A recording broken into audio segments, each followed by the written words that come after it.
on est tous là et mobilisés pour justement avoir les moyens de faire correctement notre travail, répondre aux besoins des usagers et dans de bonnes conditions pour les salariés. Aujourd'hui, on est ici avec l'appel à la fois de la Fédération Santé Action Sociale et puis de toute l'Union syndicale APHP pour la protection sociale et pour la défense de nos hôpitaux au moment où nous sommes en train de batailler contre des restructurations qui nous ont mis à mal depuis 5 ans environ. Et comme vous le savez, pour l'Hôtel-Dieu, pour la défense à la fois et la réouverture des urgences de l'Hôtel-Dieu et pour la défense hôpital par hôpital des 4 hôpitaux qui aujourd'hui sont menacés de fermeture à la PHP, que sont Bichat, Beaujon, La Rivoisière, Fernand Vidal, avec un projet de restructuration et de fusion qu'ils veulent mettre en œuvre avec l'hôpital Nord pour arriver à ce que le volet santé-territoire de la loi HPST qui va se mettre en place aujourd'hui en lien avec la loi santé que le gouvernement veut voter pour arriver des 11 groupements hospitaliers qu'il y a aujourd'hui à la PHP à 4 GHU au niveau de l'assistance publique Hôpitaux de Paris. Donc nous sommes en bataille dans chacun de ces hôpitaux et de façon coordonnée à l'Union syndicale, à PHP,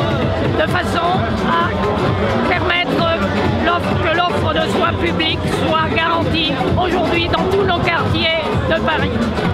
Et d'ailleurs, il faut bien dire à quel point aujourd'hui, non seulement il est question de défendre les postes de travail, les effectifs, mais également l'offre de soins publics à un moment où la protection sociale est attaquée de plein fouet et où les hôpitaux ferment et l'offre de soins devient fondamentalement privée. C'est dramatique. Les conditions de travail se dégradent de plus en plus, elles s'accentuent.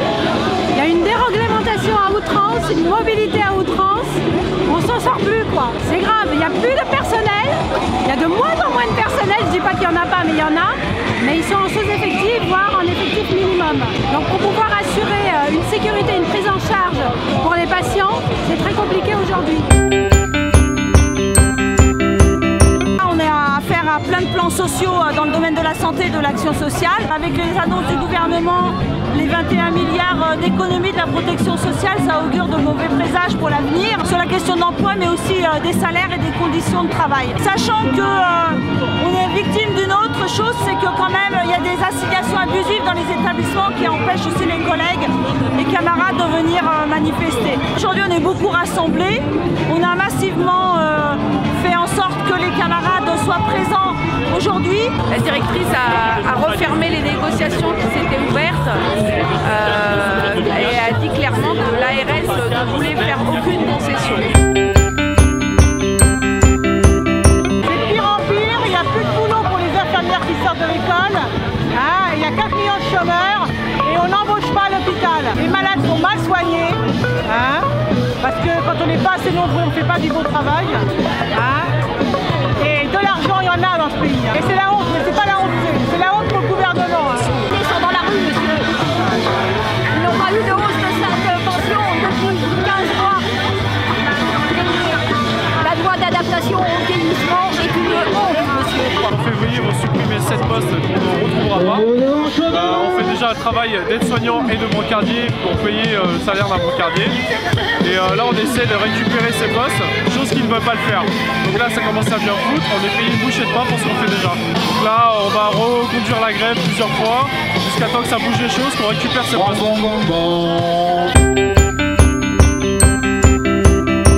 Aujourd'hui, nous sommes en particulier ici dans le secteur de la santé et de l'action sociale pour demander le retrait du projet de loi de santé présenté par Marisol Touraine hier au Conseil des ministres.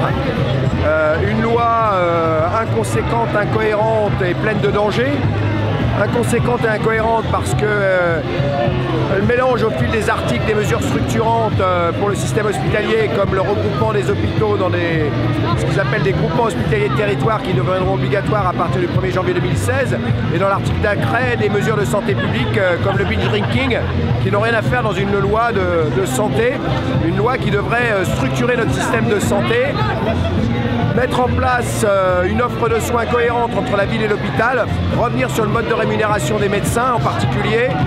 La problématique de dépassement d'honoraires n'est pas traitée et ne sera pas traitée par le faux-nez que représente le tiers payant pour tous. Et pour nous à l'hôpital, on maintient la tutelle par les préfets sanitaires que sont les directeurs généraux d'ARS, et on renforce l'autoritarisme et on réduit le poids de toutes les instances de démocratie à l'hôpital. Donc pour nous, cette loi n'est pas amendable et il faut la retirer.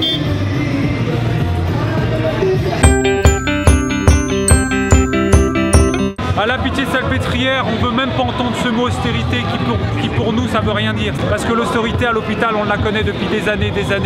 Il manque de tout, du personnel, du matériel et surtout nos conditions de travail se dégradent à cause de la pression.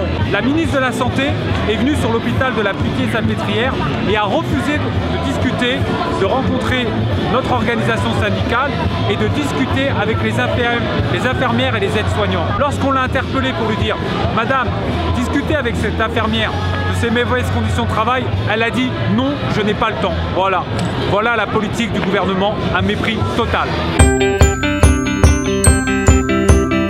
CDD, de la précarité, la politique, c'est 1000 emplois supprimés par an et la dégradation des conditions de travail avec plus de 60 suicides et tentatives de suicide aujourd'hui. Nous devrions faire la une des journaux.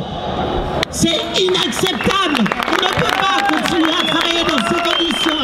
Aujourd'hui, nous avons des camarades en lutte à Cochin, à Chenevier, dans toute la PHP. Nous avons 30 hôpitaux, 36 hôpitaux, et ils ne cessent de réduire l'offre, aller plus vite. Et pour économiser, la douche bétadinée, la prennent chez eux. Et ils traversent le métro avec leurs vêtements contaminés. Et ils arrivent à l'hôpital comme ça. Voilà ce que c'est que la santé à bas prix. Nous avons une ministre de la Santé qui est une ministre à l'économie de la santé, pas pour défendre la santé publique. Nous devons aujourd'hui défendre, nous avons cette responsabilité. La responsabilité de la CGT, c'est de résister et de continuer à résister pour construire ce rapport de force. C'est notre responsabilité, nous l'avons toujours pris, parce qu'il faut que la protection sociale permette à notre système de santé d'avoir... sincère, mais surtout pour leur engagement. Merci aux secrétaires généraux des fédérations présents à mes côtés. Merci aux camarades de l'Union régionale d'Île-de-France. Merci aux membres du bureau confédéral présents à Paris d'être également sur cette tribune. Merci et bonjour à toutes et à tous.